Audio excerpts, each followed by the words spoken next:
Praise the Lord. Praise the Lord. എന്റെ വാക്ക് കേൾക്കാമോ? കേൾക്കാം.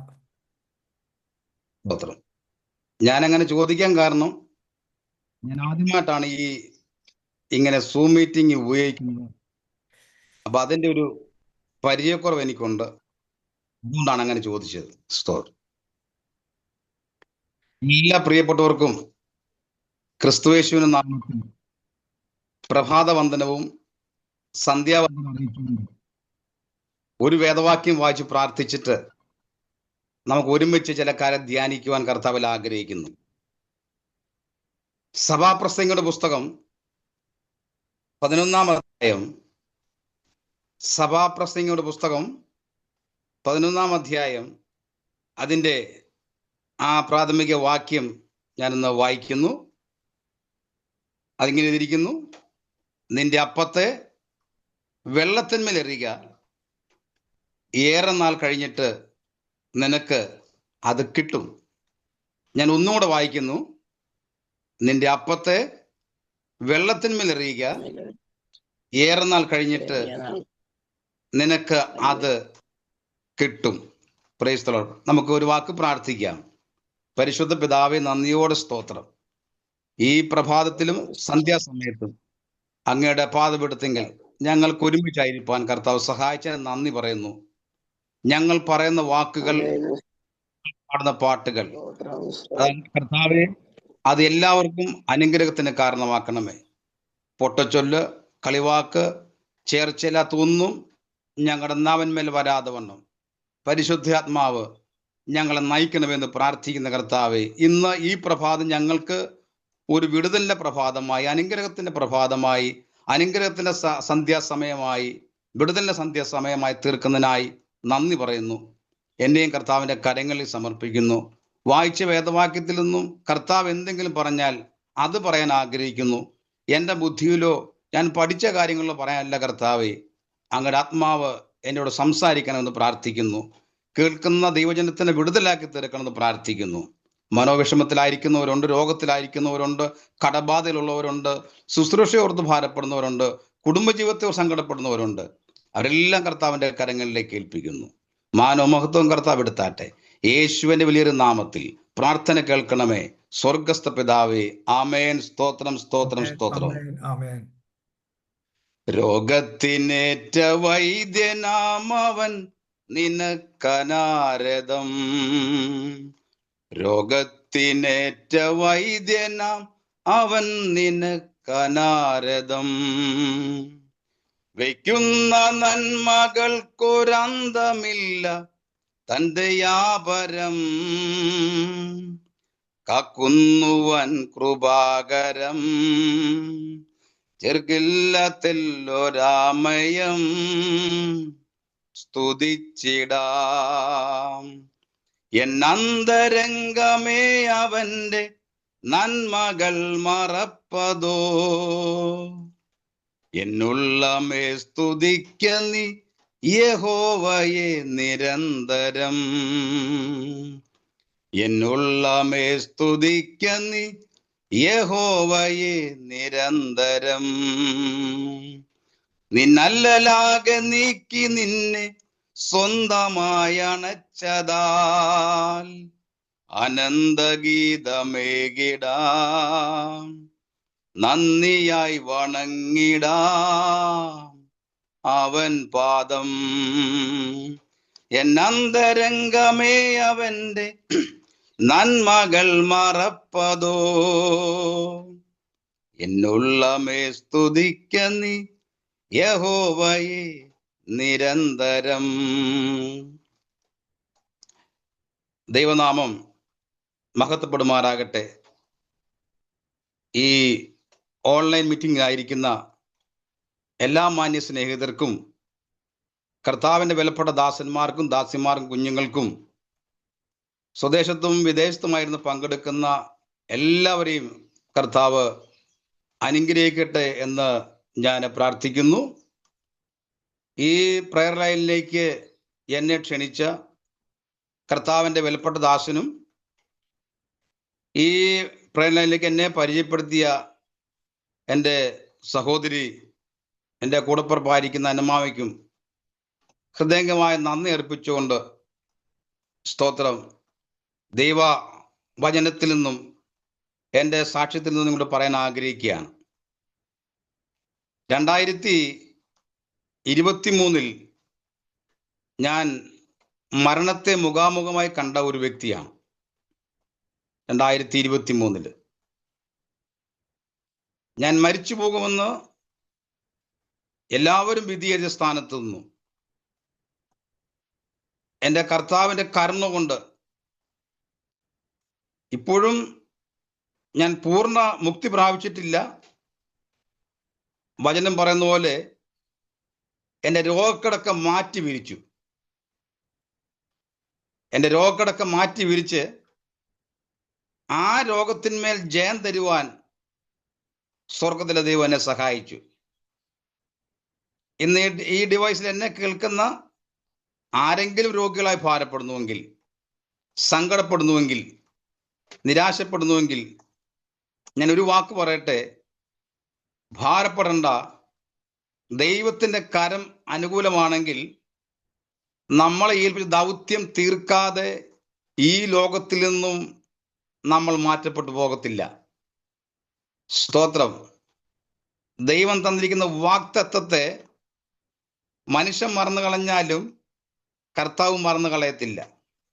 പ്രിയരെ, 2020 എൻ്റെ രോഗത്തിൻ്റെ തുടക്കം എന്ന് പറഞ്ഞാൽ 2020 എൻ്റെ വലതുകാലിനൊരു ചെറിയ വേദനയാണ് എനിക്ക് ആദ്യമേ ഉണ്ടായത്.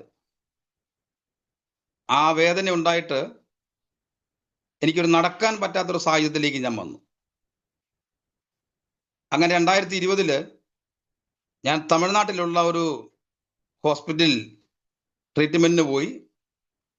അവിടെ ചെന്ന് MRI സ്കാൻ എടുത്തപ്പോൾ എൻ്റെ നട്ടെല്ല് തീരുന്ന ഭാഗത്ത് ഒരു ചെറിയ ട്യൂമർ ഉണ്ടെന്ന് അവർ കണ്ടുപിടിച്ചു. അത് കണ്ടുപിടിച്ചെങ്കിലും ഞങ്ങൾ അവിടുന്ന് തിരിച്ച് വന്നിട്ട് അതല്പം പ്രയാസകരമാണെന്ന് ഡോക്ടർമാർ അഭിപ്രായം കൊണ്ട് ഞങ്ങൾ അതിനുവേണ്ടി തുടർ ചികിത്സ ചെയ്തില്ല. അപ്പോൾ ഞാൻ കുമളിയിലുള്ള ഒരു വർക്ക്ഷോപ്പിൽ എനിക്കൊരു ജോലി ഉണ്ടായിരുന്നു. ആ ജോലിയോടൊപ്പമാണ് ഞാൻ കർത്താവിൻ്റെ വേല ചെയ്തുകൊണ്ടിരുന്നത്. 2020 ഞാൻ വന്നു. വീണ്ടും കർത്താവിൻ്റെ വേലയിലും ജോലിയിലൊക്കെ ഞാൻ വ്യാപൃതനായി തീർന്നു. 2021-22 ആയപ്പോഴത്തേന് ആ രോഗം എൻ്റെ വലതുകാലിൻ്റെ സ്വാധീനത്തെ നഷ്ടപ്പെടുത്തക്ക രീതിയിലേക്ക് അതങ്ങ് മാറി. ഞാൻ കോട്ടയം മെഡിക്കൽ കോളേജിൽ വന്നു.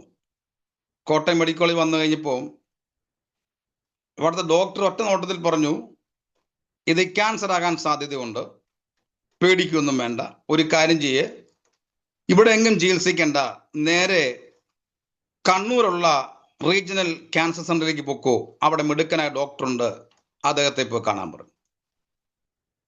അങ്ങനെ ഞങ്ങൾ 2022 ഞങ്ങൾ കണ്ണൂരുള്ള റീജിയണൽ ക്യാൻസർ സെന്ററിലേക്ക് പോയി. അവിടെ ഡോക്ടർ എൻ്റെ സർട്ടിഫിക്കറ്റുകളൊക്കെ പരിശോധിച്ചിട്ട് പറഞ്ഞു, ഒരു കാരണവശാലും ഇത് ബയോപ്സി എടുക്കാൻ പറ്റില്ല, ആ ഒരു സ്ഥാനത്താണ് ഈ ട്യൂമറിൻ്റെ വളർച്ച ഇരിക്കുന്നത്, അതുകൊണ്ട് ഇതിനെ ഒന്നും ചെയ്യാൻ സാധ്യമല്ല എന്ന് പറഞ്ഞു. എങ്കിലും അവർ ഒരു പരീക്ഷണാർത്ഥം എന്നോട് വീണ്ടും വരാൻ ആവശ്യപ്പെട്ടു. എൻ്റെ ബയോപ്സി എടുത്തു. പക്ഷെ അവർക്ക് എൻ്റെ റിസൾട്ട് ലഭിച്ചില്ല. അതിൻ്റെ എന്താണെന്ന് അവർക്ക് മനസ്സിലായില്ല. ഞാൻ വീണ്ടും തിരിച്ചു വന്നു. 2023 ആയപ്പോഴത്തേന് ഞാൻ ആകെപ്പാടെ ടയേർഡായി. എങ്കിലും ആ സമയത്തൊക്കെ ഞാൻ വണ്ടി ഓടിക്കുകയും എൻ്റെതായ കാര്യങ്ങളൊക്കെ ഞാൻ ചെയ്തുകൊണ്ടിരുന്നൊരു മനുഷ്യനാണ്. വീണ്ടും ഞാൻ കോട്ടയം മെഡിക്കൽ കോളേജിൽ വന്നു. കോട്ടയം മെഡിക്കൽ കോളേജിൽ നിന്നപ്പം ഡോക്ടർ എന്നെ പരിശോധിച്ചിട്ട് പറയാണ്, താങ്കൾ മരിച്ചു പോകും, താങ്കളുടെ രോഗം അത്രയ്ക്ക് വല്ലാതെ ആയിരിക്കുന്നു. കാരണം ആ നട്ടലിലുണ്ടായ ട്യൂമർ അത് വളർന്ന് എൻ്റെ വയറിനകത്ത് കയറി എൻ്റെ യൂറിൻ ബ്ലാഡറിനെയും മോഷൻ പോകുന്ന ഭാഗമെല്ലാം ഈ ട്യൂമർ കയറി അടഞ്ഞുപോയി. ഞാനത് അറിയുന്നില്ല. അപ്പൊ എനിക്ക് മോശം പോകാൻ ബുദ്ധിമുട്ടുണ്ട്, യൂറിൻ പോകാൻ ബുദ്ധിമുട്ടുണ്ട്. പക്ഷേ ഇങ്ങനെ ഒരു സംഭവമാണെന്ന് ഞാനും മനസ്സിലാക്കുന്നില്ല. അപ്പൊ ഡോക്ടർ പറഞ്ഞത് പെട്ടെന്ന് എന്തെങ്കിലും ചെയ്യുന്ന ഹോസ്പിറ്റലിലേക്ക് ഇദ്ദേഹത്തെ കൊണ്ടുപോയി രക്ഷപ്പെടും. അപ്പൊ അതിന് പറ്റുന്ന ഒരു സാഹചര്യത്തിലല്ല എൻ്റെ ജീവിതം എന്ന് പറഞ്ഞു. അപ്പോൾ അപ്പൊ എൻ്റെ സഹോദരി പറഞ്ഞു, ഒരു കാര്യം ചെയ്ത് നമുക്ക് അമൃത ഹോസ്പിറ്റലിലേക്ക് പോയേക്കാം.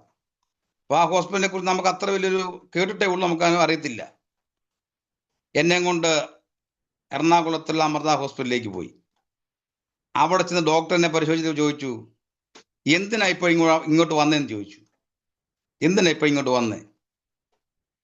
ഇത്രയും രോഗം കലശലായിട്ടും നിങ്ങൾക്കത് മനസ്സിലായില്ലേ? ഒരു കാര്യം ചെയ്യ്, ഇത് ഇച്ചിരി പ്രയാസമുള്ള കാര്യമാണെന്ന് അവരും പറഞ്ഞു. അപ്പൊ ഞങ്ങളുടെ 10ാം ക്ലാസ്സിന് ഞങ്ങൾക്കൊരു ഗ്രൂപ്പുണ്ട്. ഞാൻ എൻ്റെ കൂട്ടുകാരെ വിളിച്ചു പറഞ്ഞു, ഞാൻ ഇന്നപോലെ അവസ്ഥയിലാണ്, അമൃത ഹോസ്പിറ്റലുണ്ട്.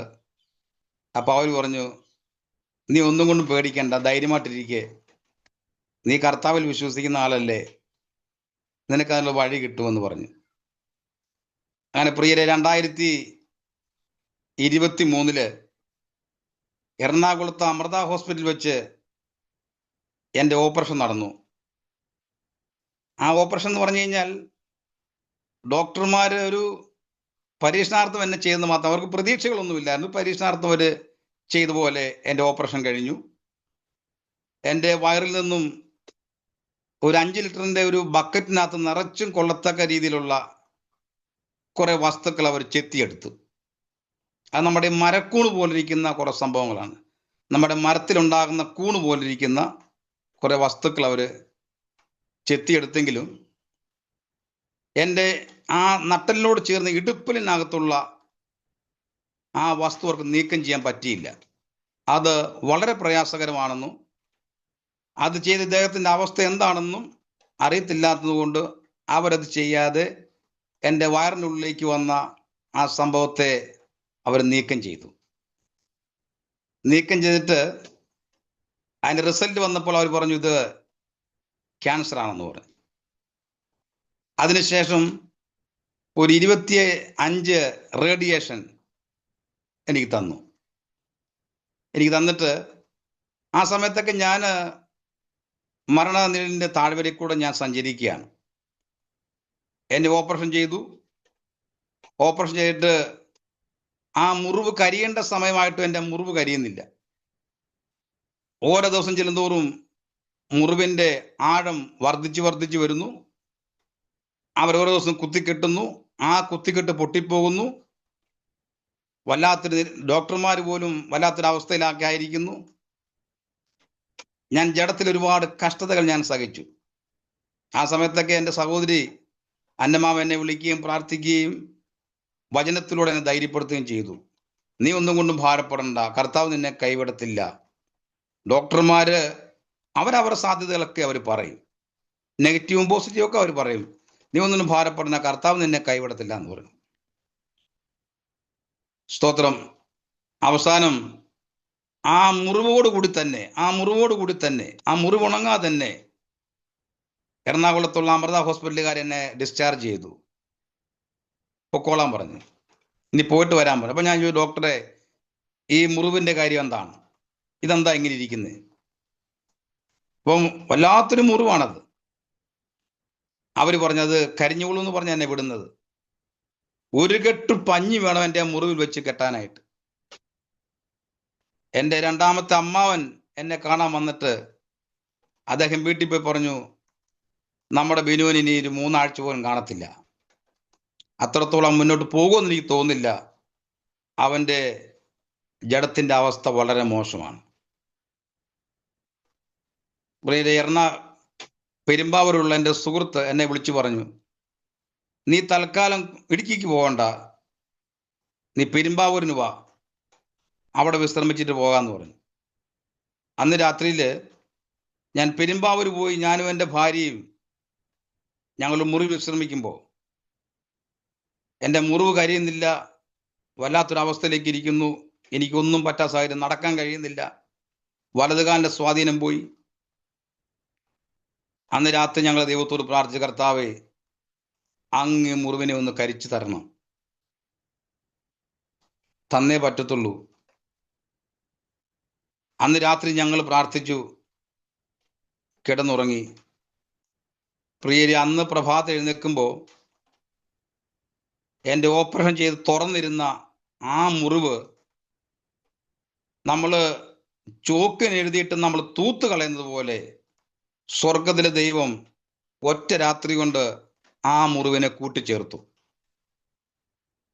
ഒറ്റ രാത്രി കൊണ്ട്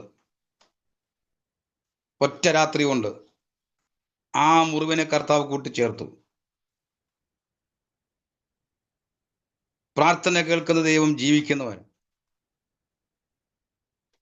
ഞാനിന്ന് നിങ്ങളുടെ മുൻപാകെ ഇന്ന് ഇരുന്നിങ്ങനെ സംസാരിക്കുമ്പോൾ, പ്രിയരെ, എനിക്ക് എഴുന്നേറ്റ് നടക്കുവാൻ വളരെ ബുദ്ധിമുട്ടുള്ള മനുഷ്യനാണ്. പക്ഷേ ഇന്നത്തെ എൻ്റെ ശബ്ദവും എൻ്റെ ആരോഗ്യവും കർത്താവിൻ്റെ ദാനമാണ്.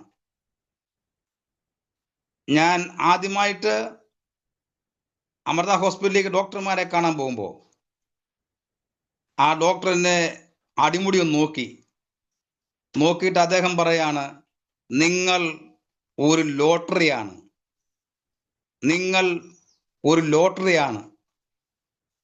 ഞാൻ ചോദിച്ചു, എന്താ ഡോക്ടറെ?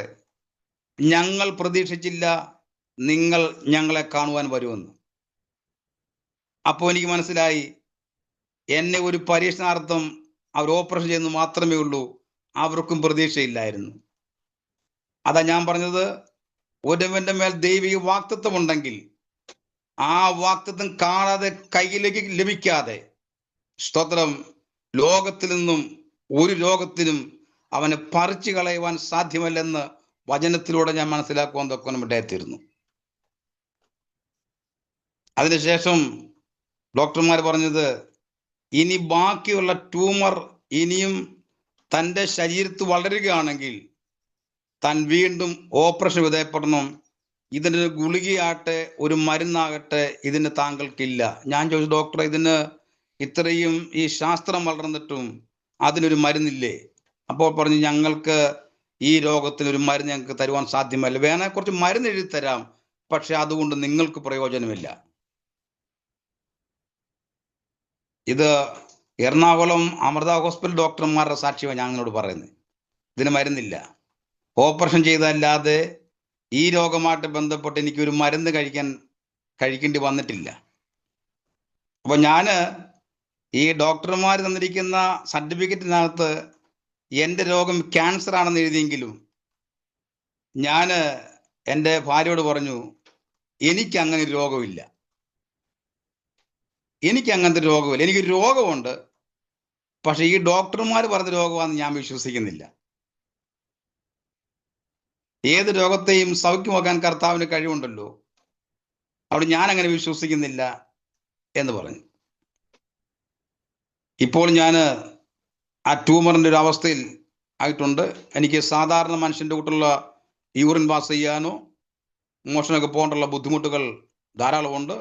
എങ്കിലും ആ രോഗത്തെ കവർ ചെയ്ത് പോകത്തക്ക നിലയിലുള്ള ദൈവാത്മാവിൻ്റെ കൃപ എൻ്റെ മേൽ കർത്താവ് എനിക്ക് തന്നിട്ടുണ്ട്. സ്തോത്രം. ആ കൃപയാണ് ഈ സമയം വരെ എന്നെ നടത്തിക്കൊണ്ടിരിക്കുന്നത്. തുടർന്നും നിങ്ങളൊക്കെ ഓർക്കുകയാണെങ്കിൽ, എപ്പോഴും പ്രാർത്ഥിക്കാൻ സാധ്യമല്ല, പക്ഷെ ഓർക്കുകയാണ്, എപ്പോഴെങ്കിലും നിങ്ങൾ ഓർക്കുകയാണെങ്കിൽ എനിക്ക് വേണ്ടി ഒരു വാക്ക് നിങ്ങൾ പ്രാർത്ഥിക്കണം. എനിക്ക് 2 പെൺകുഞ്ഞുങ്ങളാണ്. എൻ്റെ മൂത്ത മോളുടെ പേര് Hanna, BSc nursing last year പഠിക്കുന്നു. ഒരാഴ്ച കൂടെ കുഞ്ഞിന് ക്ലാസ് ഉണ്ട്. അത് കഴിയുമ്പോൾ അവിടെ പഠനമൊക്കെ തീരും.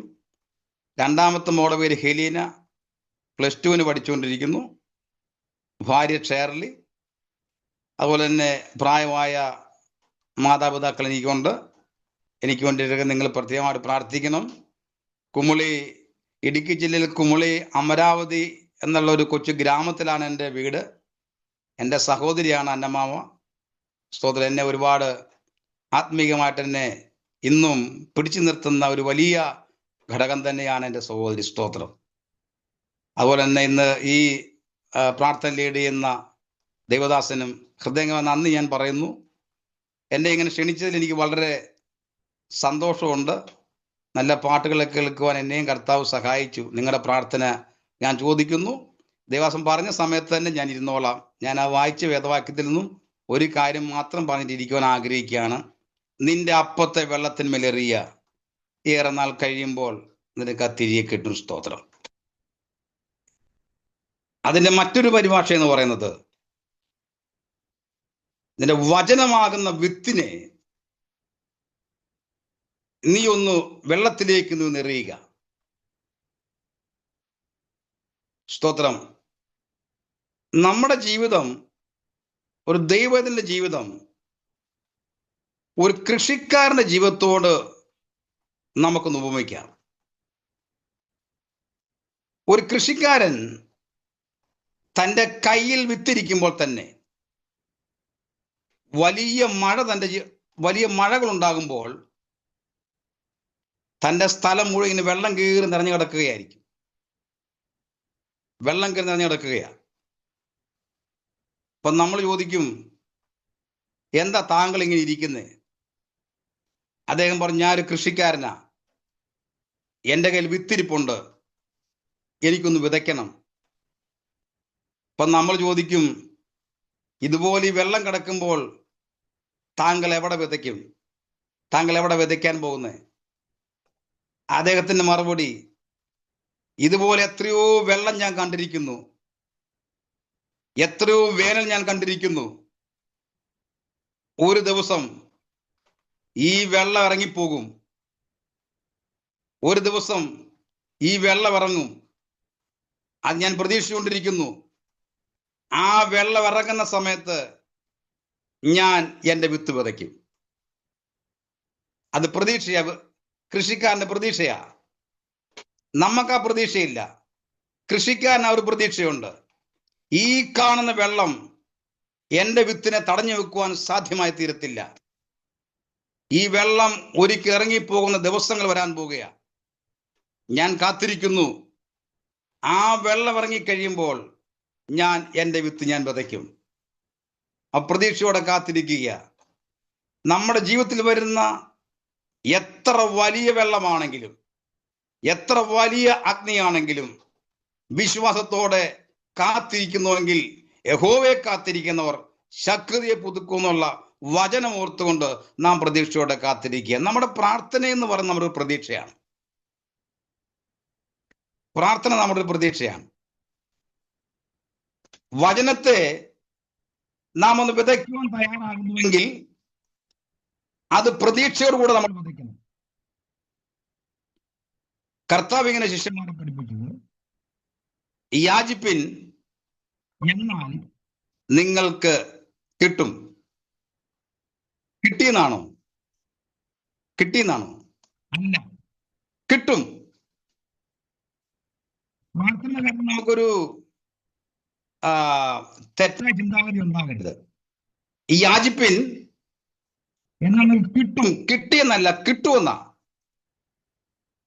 എപ്പോൾ കിട്ടും? എപ്പോഴാ കിട്ടുന്നത്? അതറിയത്തില്ല. പ്രതീക്ഷയാ. ചിലപ്പം 12 വർഷം കഴിഞ്ഞായിരിക്കാം, ചിലപ്പം 18 വർഷം കഴിഞ്ഞായിരിക്കാം, ചിലപ്പം 38 വർഷം കഴിഞ്ഞായിരിക്കാം, ചിലപ്പം 25 വർഷം കഴിഞ്ഞായിരിക്കാം നിനക്ക് ലഭിക്കാൻ പോകുന്നത്.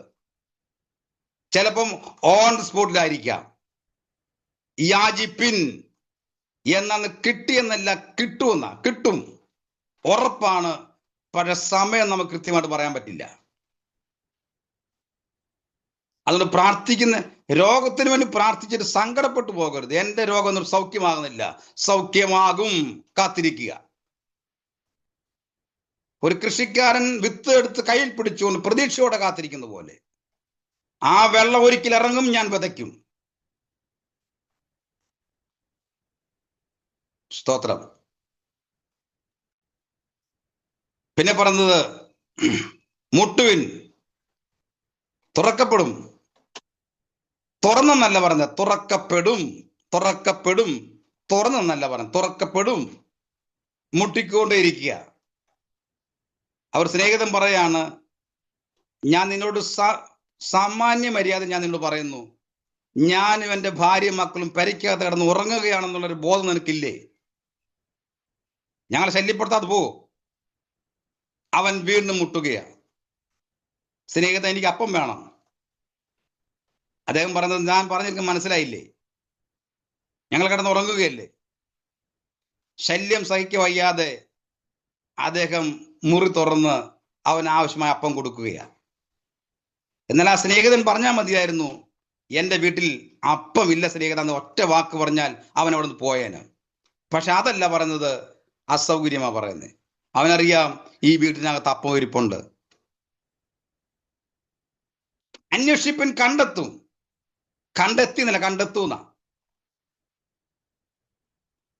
നഷ്ടപ്പെട്ടു പോകാത്ത നാടിന് വേണ്ടിയിട്ട് കണ്ടെത്തും വരെ അന്വേഷിച്ചൊരു മനുഷ്യൻ.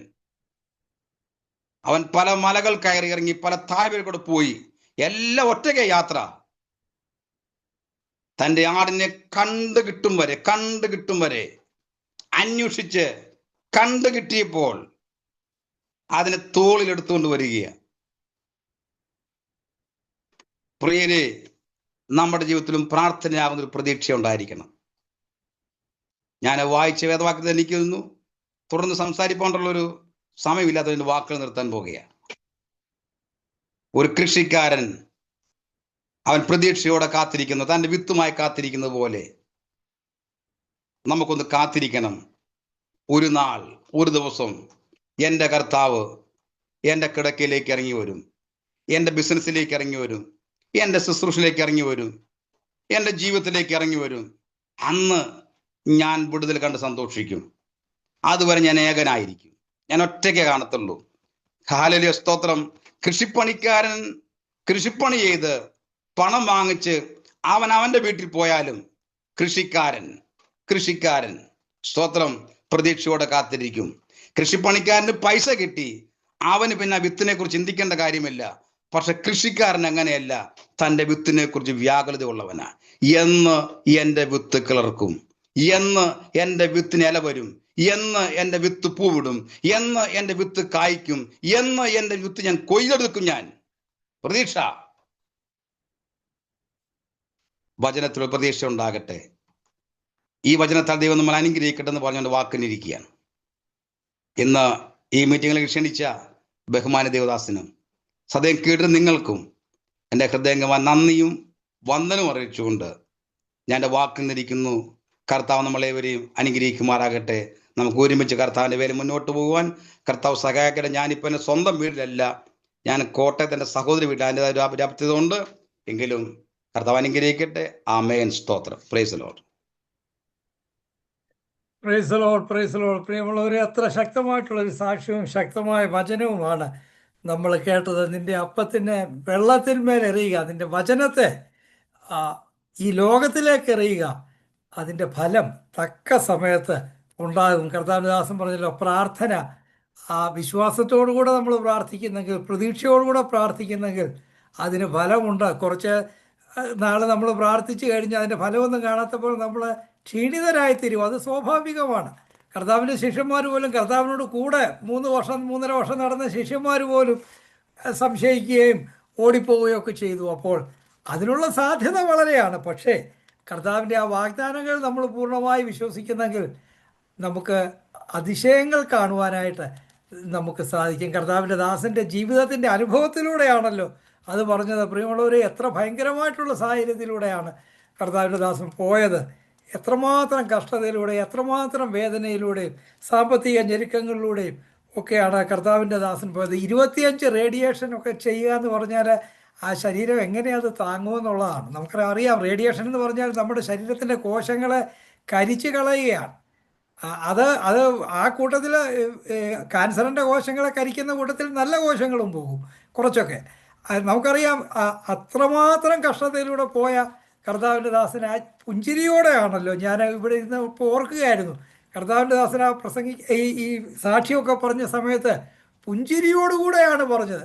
ഞാൻ ചിലരെ കാണും എപ്പോഴും ഇങ്ങനെ വളരെ ദേഷ്യത്തിലും വളരെ മുഖമൊക്കെ ചുളുക്കി ആളുകൾ ഇരിക്കുന്ന കാണാം. എന്നാൽ ഇത്രമാത്രം വേദനയോടെ പോയ കർത്താവിൻ്റെ ദാസന് ചിരിക്കുവാൻ കഴിയുന്നത് അത് ആ പരിശുദ്ധാത്മാവിൻ്റെ ശക്തിയാണ്. ആ പൗലോസ് പറയുന്നത് പോലെ കർത്താവിൽ എപ്പോഴും സന്തോഷിക്കാനായിട്ടുള്ള ആ ഒരു പ്രാഗൽഭ്യം കർത്താവിൻ്റെ ദാസന് കർത്താവ് നൽകിയിട്ടുണ്ടല്ലോ. പ്രിയമുള്ളവരെ, ഈ സാക്ഷ്യം നമുക്ക് വളരെ നമ്മളെ പ്രചോദിപ്പിക്കുന്ന, നമ്മൾ ഓരോരുത്തരെ ചെറിയ ചെറിയ കാര്യങ്ങളിലൂടെ പോകുമ്പോൾ തന്നെ നമ്മൾ നിരാശരായിട്ട് ഒക്കെ തീരാറുണ്ട്. ചെറിയ ചെറിയ കാര്യങ്ങളിലൂടെ പോകുമ്പോൾ ഈ കർത്താവിൻ്റെ ദാസന് എത്ര വലിയ ഭയങ്കരമായിട്ടുള്ള ജീവിതത്തിൻ്റെ അനുഭവത്തിലൂടെ പോയത്. ഇന്നും നമ്മുടെ മുന്നിൽ ഇരുന്ന് അത്രമാത്രം ഇത്രയും സമയം തിരുവചനം സംസാരിക്കുന്നതിനുമൊക്കെ കർത്താവിൻ്റെ ദാസന് ദൈവം കൃപ കൊടുത്തല്ലോ. എന്നാൽ ഇങ്ങനെ ഒരു ഭയങ്കരമായിട്ടൊരു ക്യാൻസറിൽ കൂടെ പോയ ആളാന്ന് കർത്താവിൻ്റെ ദാസന് പറഞ്ഞില്ലായിരുന്നെങ്കിൽ, അല്ലെങ്കിൽ അന്നമ്മ സിസ്റ്റർ പറഞ്ഞില്ലായിരുന്നെങ്കിൽ ഞാൻ അറിയത്തില്ലായിരുന്നു. കർത്താവിൻ്റെ ദാസൻ ഇതിനകത്ത് വന്ന് വളരെ മനോഹരമായി പ്രസംഗിക്കുകയും കണ്ടാലും യാതൊരു കുഴപ്പവും തോന്നുന്നില്ല. എന്നാൽ ഏത് സാഹചര്യത്തിലൂടെ പോയാലും കർത്താവ് നമ്മുടെ കൂടെ ഉണ്ടെങ്കിൽ അതിനെ നമുക്ക് അതിജീവിക്കാനായിട്ട് സാധിക്കും. ഏത് കാറ്റും കോളും വന്നാലും നമ്മുടെ പടക് മുങ്ങാതെ കർത്താവ് യേശു നമ്മുടെ പടകിലുണ്ടെങ്കിൽ നമുക്ക് വിജയശ്രീലാളിതരായി മുന്നോട്ട് പോകുവാനായിട്ട് കഴിയും എന്നതാണല്ലോ കർത്താവിൻ്റെ ദാസൻ്റെ ജീവിതത്തിലൂടെ നമുക്ക് മനസ്സിലാകുന്നത്. കർത്താവിൻ്റെ ദാസൻ തന്നെ ഒരു വലിയ സാക്ഷ്യമാണ് എന്നതിന് യാതൊരു സംശയവുമില്ല. ഈ ദിവസങ്ങളിൽ കർത്താവ് അനേകർക്ക് ഒരു വെളിച്ചമായി തീരുന്നതിന്, വിടുതലായി തീരുന്നതിന് കർത്താവിൻ്റെ ദാസനെ ഉപയോഗിക്കട്ടെ എന്ന് ഞാൻ പ്രാർത്ഥിക്കുന്നു, ആശംസിക്കുന്നു. ഷിക്കാഗോ പ്രയർ ലൈനിൻ്റെ പേരിലുള്ള എല്ലാ സ്നേഹവും സന്തോഷവും പ്രകാശിപ്പിക്കുന്നു. ഈ പ്രയർ ലൈനിൽ വന്ന് ഇത്രയും സമയം നമ്മോടൊപ്പം ആയിരുന്നതിൽ വളരെ സന്തോഷം. കർത്താവിൻ്റെ ദാസൻ പറഞ്ഞതുപോലെ കർത്താവിൻ്റെ ദാസന് വേണ്ടി പതിവായിട്ട് നമ്മൾ പ്രാർത്ഥിക്കണം. നമുക്ക് ഒരു സിസ്റ്റർ പ്രയർ ലൈനുണ്ട്, പ്രയർ വാരിയേഴ്സ് എന്ന് പറഞ്ഞാൽ ഇന്ത്യൻ സമയം രാത്രി 10 മുതൽ 11 വരെയുള്ള ഒരു പ്രയർ ലൈനുണ്ട്. ആ പ്രയർ ലൈനിൽ നമ്മുടെ പേഴ്സണൽ പ്രയർ ലൈനിലും ഒക്കെ കർത്താവിൻ്റെ ദാസന് വേണ്ടി, കുടുംബത്തിന് വേണ്ടി ശക്തമായി നമുക്ക് പ്രാർത്ഥിക്കണം. കർത്താവ് നമ്മെ ഏവരെയും ധാരാളമായിട്ട് സഹായിക്കട്ടെ. Thank you.